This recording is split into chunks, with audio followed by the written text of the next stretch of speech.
Assalamualaikum warahmatullahi wabarakatuh.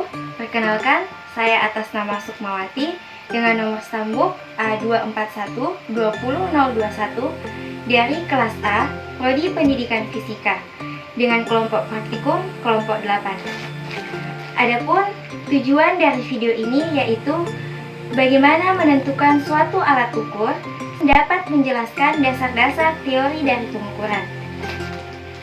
Baiklah, pengukuran adalah proses membandingkan suatu besaran dengan besaran lainnya yang telah ditentukan sebagai dasar pengukuran.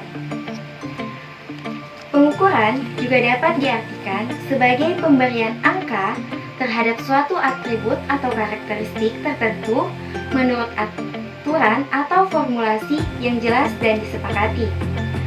Pengukuran melibatkan hubungan sistem bilangan formal untuk beberapa sifat dari objek atau kejadian rata-rata aturan sebentar.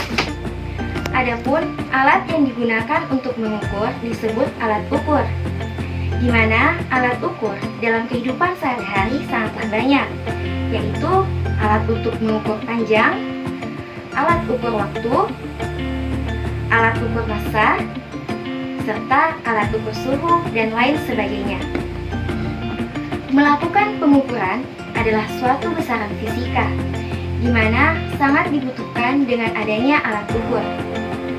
Dengan adanya alat ukur, kita dapat mengetahui data hasil ukur.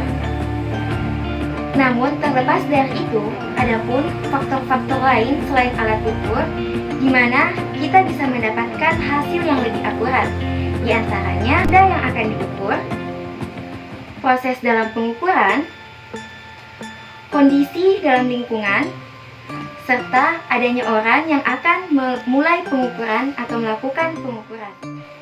Adapun alat ukur yang digunakan, yang pertama adalah mistar.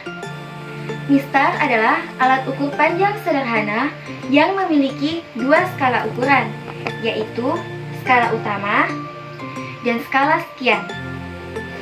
Skala utama pada mistar adalah sentimeter, sedangkan skala sekian adalah milimeter.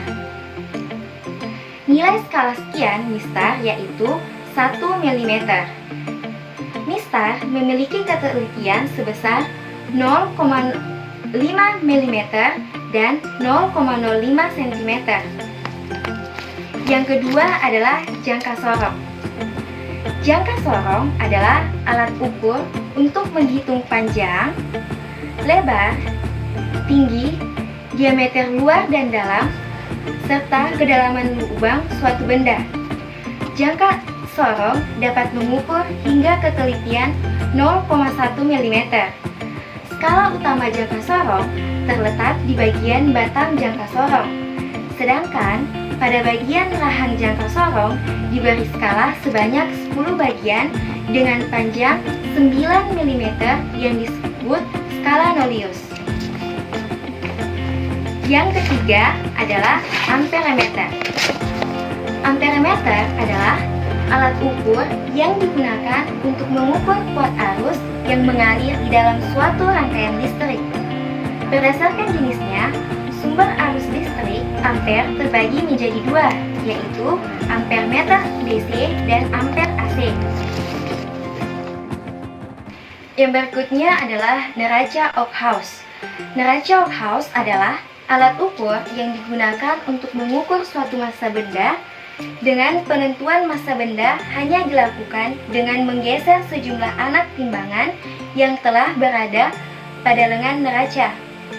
Massa benda yang ditimbang sama dengan massa anakan timbangan yang digeser pada tangan. Berikutnya adalah voltmeter. Voltmeter merupakan alat ukur untuk mengukur banyaknya tegangan dalam suatu benda yang dilewati oleh listrik. Di mana jenis voltmeter ada dua, yaitu voltmeter AC dan voltmeter DC. Selanjutnya adalah stopwatch.